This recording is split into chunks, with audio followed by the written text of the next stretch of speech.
भगवान कैलाशपति का, भगवान भोले बाबा का नित्य नियम से अभिषेक करते हैं, उस मनुष्य के घर में न कभी धन की कमी होती है, न ऐश्वर्य की कमी होती है, और उसके जीवन में उसकी आत्मशुद्धि भी अतिशीघ्र हो जाती है।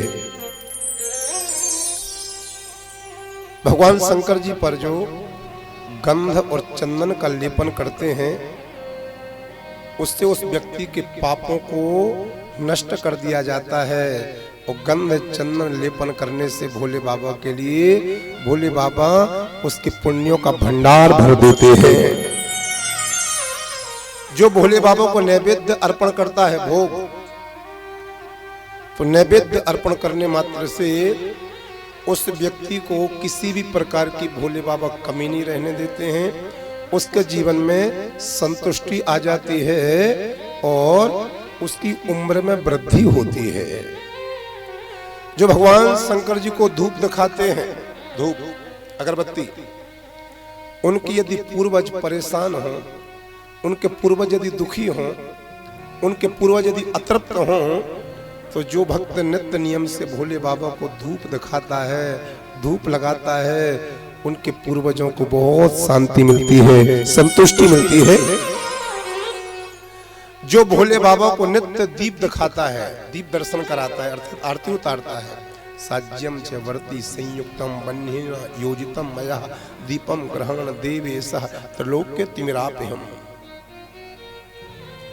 जो भोले बाबा को दीप दर्शन कराता है, नित्य नियम से आरती उतारता है, भोले बाबा उसके लिए अखंड ज्ञान प्रदान कर देते हैं, ज्ञानी बना देते हैं।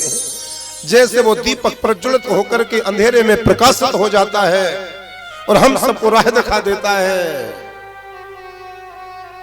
जो भोले बाबा के लिए नित्य दीप जलाते हैं, दीप दर्शन कराते हैं, आरती उतारते हैं, भोले बाबा उसको अखंड ज्ञान प्रदान करा देते हैं।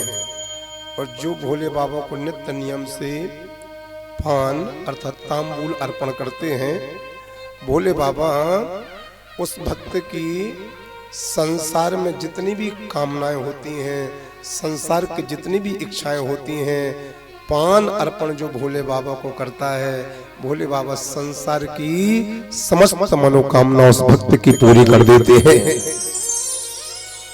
ये 6 बातें जो मैंने आपको बतलाई, ये बहुत नित्य से नियम से याद रखना, क्योंकि 6 चीजें भोले बाबा की पूजन में अति प्रिय हैं। और भोले बाबा इनके जो इन 6 चीजों के साथ में लेकर के उनका पूजन करता है, तो भोले बाबा उसके ऊपर अपनी अनंत करुणा बरसाते हैं, अनंत कृपा करते हैं।